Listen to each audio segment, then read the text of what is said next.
An attack on Pakistan's former Prime Minister Imran Khan, which supporters say was an attempted assassination, has drawn international condemnation.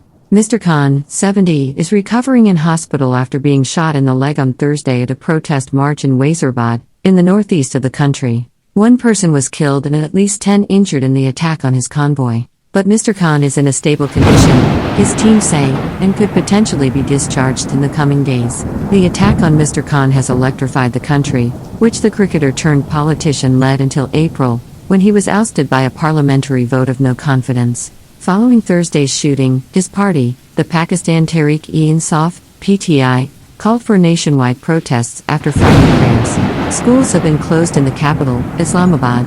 Mr. Khan's political opponents have been quick to condemn the attack, with President Arif Alvi calling it a heinous assassination attempt and Prime Minister Shehbaz Sharif ordering an immediate investigation.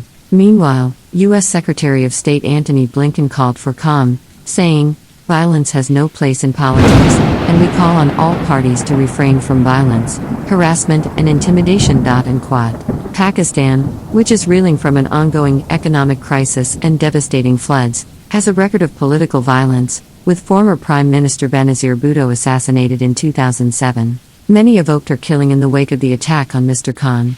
Mr. Khan, who has been fighting to return to office since he was ousted earlier this year, had been leading a long march of protests calling for early elections to facilitate his comeback.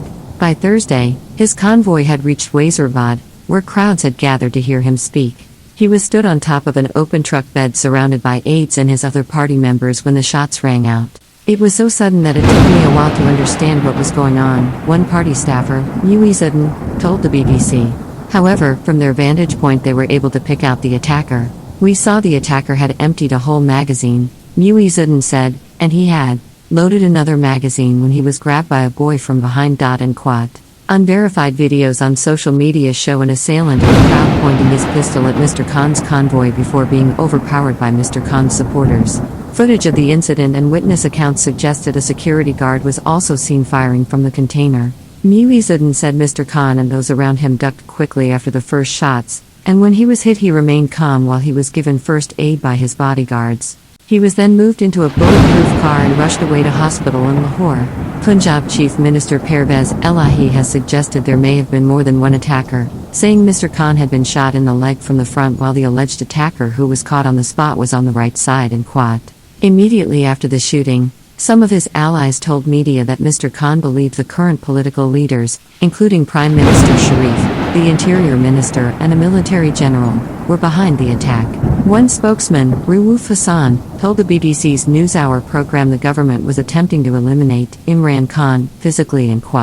Pakistan's leaders have not yet addressed such allegations.